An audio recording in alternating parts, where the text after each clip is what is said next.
আসসালামু আলাইকুম। আমি আজ আপনাদেরকে ইলিশ মাছের রেসিপি বানিয়ে দেখাবো।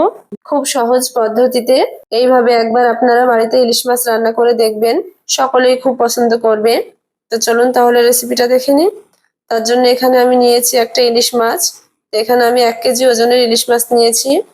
এই দেখুন, এবার আমি মাছটাকে ভালো করে আঁশগুলো ছাড়িয়ে কেটে নেব।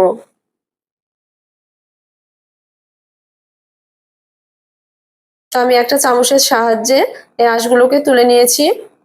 আঁশগুলো আমার ভালো করে তোলা হয়ে গেছে। এবার আমি মাছটাকে কেটে নিব।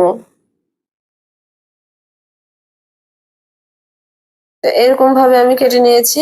তো মাছটার ভিতরে দেখুন ডিম আছে।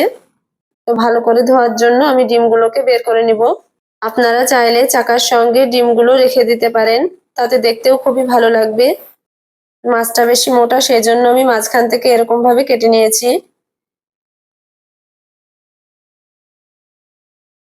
তো এইভাবে পিস পিস করে কেটে নিব। তো আমার মাছগুলো সব কাটা হয়ে গেছে। এবার আমি মাছগুলোকে ধুয়ে নিব। তো মাছগুলো আমি ভালো করে ধুয়ে নিয়েছি। এবার আমি মাছগুলোকে ভালো করে লবণ হলুদ মাখিয়ে নিব। প্রথমে দিয়ে দিলাম লবণ।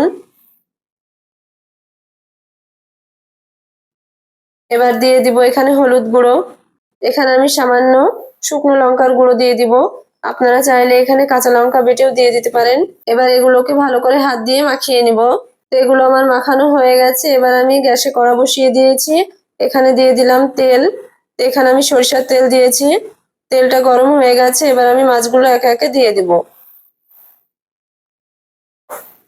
তো মাছগুলো আমি খুব বেশি ভাজবো না, হালকা করে ভেজে নিব।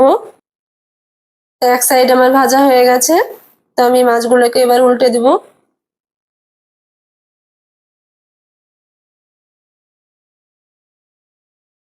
তো মাছগুলো আমার ভালো করে ভাজা হয়ে গেছে।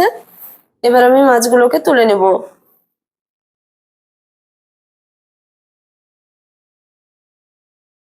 বাকি মাছগুলো আমি একই রকম ভাবে ভেজে নিব।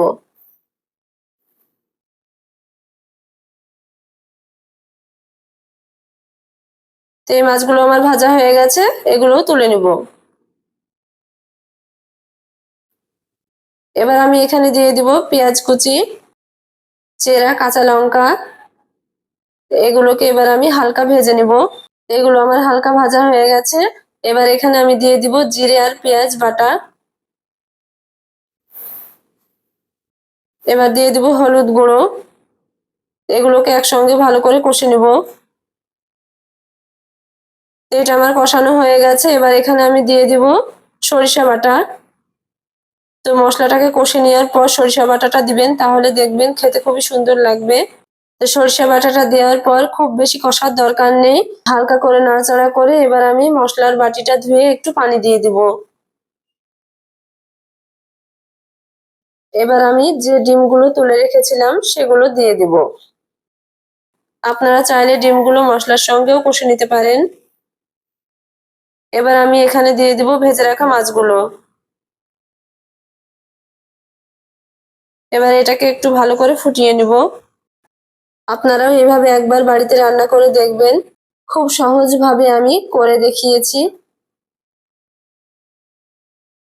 তো মাছটা আমার ফুটে উঠেছে। তো এটা আমার রান্না হয়ে গেছে। এবার আমি এটাকে নামিয়ে নিব। তো আপনারাও এভাবে একবার বাড়িতে রান্না করে দেখবেন। এতটাই টেস্টি যে এইরকম ইলিশ মাছের পাতলা ঝোল পেলে দুপুর বেলায় ভাতের সঙ্গে আর কিছুই লাগবে না। ভিডিওটি আপনাদের কেমন লাগলো অবশ্যই কমেন্টে জানাবেন। ভালো লেগে থাকলে একটা শেয়ার করে দিবেন আর চ্যানেলটিকে সাবস্ক্রাইব করে দিবেন।